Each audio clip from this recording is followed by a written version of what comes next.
everybody. Today I've got Tegen with me, who runs a business in Brighton. Tegen, welcome to this call, and look forward to finding out a little bit more about what you do and your insights into business. So welcome, Tegen. Well, tell us, what is it that you do, and what's your business, and how long have you been doing it? Hi there. Yeah, so we're Tegen Accessories, a hair accessory retailer online, and up until a few months ago, we were in store as well. So we've had the shop for 8 years and our website for 6 years. Okay, so that's some time. Obviously, there's been some changes from what you're saying. So talk us through those changes.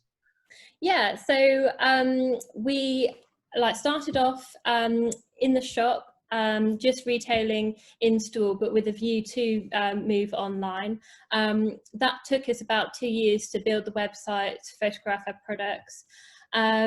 So 6 years ago we went online. Now things have kind of changed with the pandemic and things, and over the years, our footfall and things in store had kind of slowly declined. Our rents and costs of running in-store business had gone up, and it just wasn't viable anymore. And this has been a really good opportunity for us to be like, right, let's just concentrate on the website and grow that side of the business. And it's really good that we kind of started that 6 years ago, because now we've been able to just sort of hit the ground running with the online business. It sounds very much as though your story is similar to many other people who have found that they've had to pivot, they've had to do something differently in their business as a result of the crisis, but actually that change was already in the back of their mind, and what's actually happened is that you moved further and faster with it than otherwise you would have done. Would you think that's a fair point? Yeah, absolutely. I think I was moving towards closing the shop. Summer in the shop was always a good time for us, so I was actually anticipating it would be possibly the end of summer this year anyway. It happened to be the beginning of summer when everyone had to close their shops in March, but we sell fascinators and hats for Ascot in store, and obviously all of those like races and weddings and events and stuff that we would normally be selling for at the moment all disappeared. So we then had to completely focus on our online sales, but because we sell like all our hair accessories and things on the website, people, I still haven't been able to get my hair cut, weren't getting their hair cut. Their hair was growing, they needed hair accessories to maintain their hair, so we completely shifted all of our focus online. And literally sort of the online business has just rocketed in the last couple of months, but we were geared up to be able to deliver that to the customer and scale up, and we use some of the shop staff to help pack web orders and monitor our customer service and things like that. So yeah, it was in the back of my mind, but it kind of gave us a good reason to end the shop and move to exciting new times in our new offices. It's interesting, actually. You mentioned COVID and the difficulties. What would you say has been your biggest learning in recent time in business? Recent times, well, the team is really important. Building a team. Obviously, you like to. It's good to hire someone for a particular job and that has particular skills.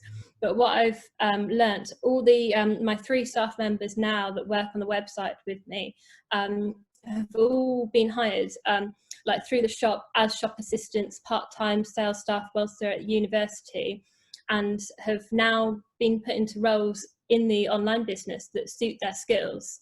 But the main sort of core part of it was that they had the right attitude, they were really driven anyway, and they really wanted the business to succeed. They kind of got the business and my vision and wanted the business to do well. So that was really key, really. I've moved them into roles that suited their skills, and it was about sort of their attitude towards the role and the job, rather than just picking someone that can pack the orders for the sake of it, sort of thing.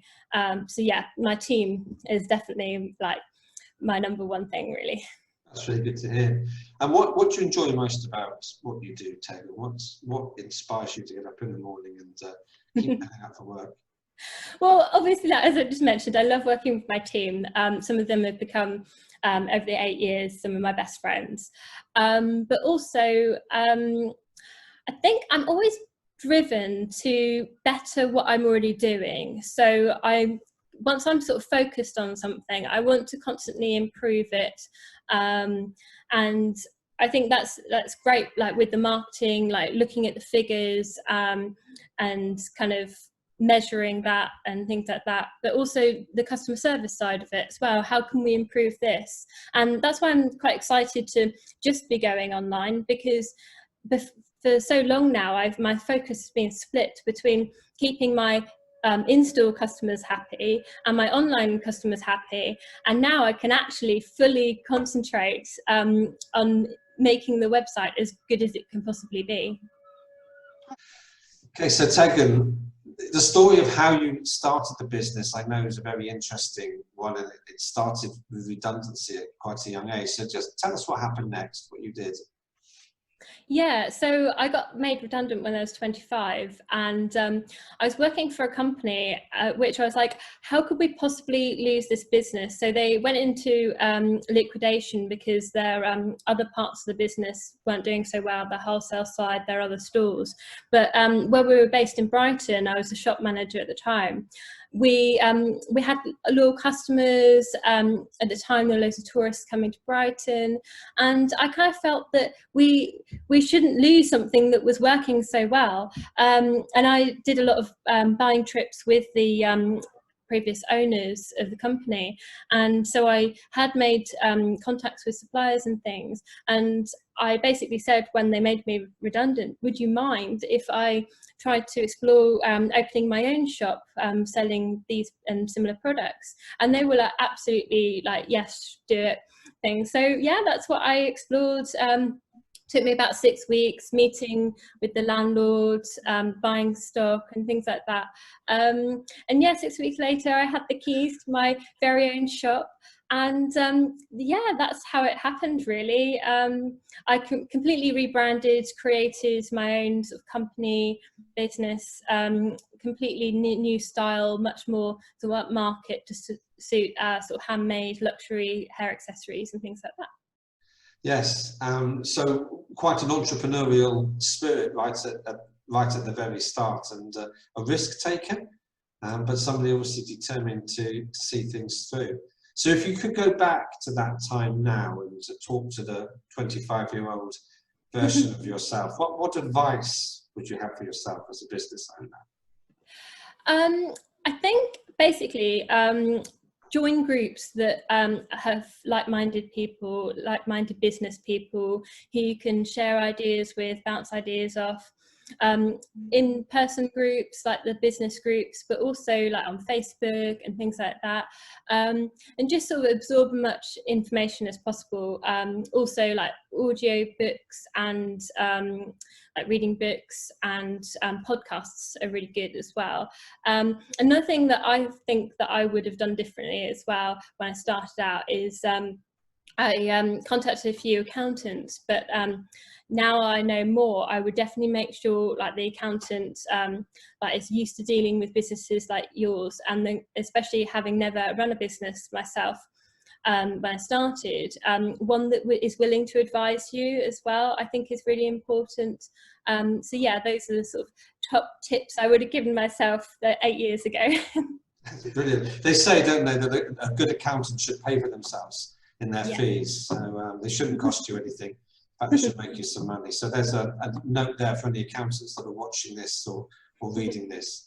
So that's really fantastic. And what advice would you have for other people at this moment in time who are running their businesses and perhaps struggling to know where it's going to go? What advice would you have for them right now? Yeah, well, like I said, I would definitely reach out to other business groups and like-minded people, because chances are there's going to be other people in your position as well, but also people that have already been there and got over similar problems. So it's kind of good because it encourages you to realize there is a light at the end of the tunnel, but also sharing sort of ideas and things with like-minded people, I think definitely really good to do. I think that's a very good point, actually, Tegen. I've noticed in my work that business owners tend to be very isolated, but sometimes they isolate themselves unnecessarily, perhaps for various reasons. I'm not sure why. Maybe it's embarrassment about where they are, or fearful of been opening up. But I think that's really good sound advice from you, and thank you for that.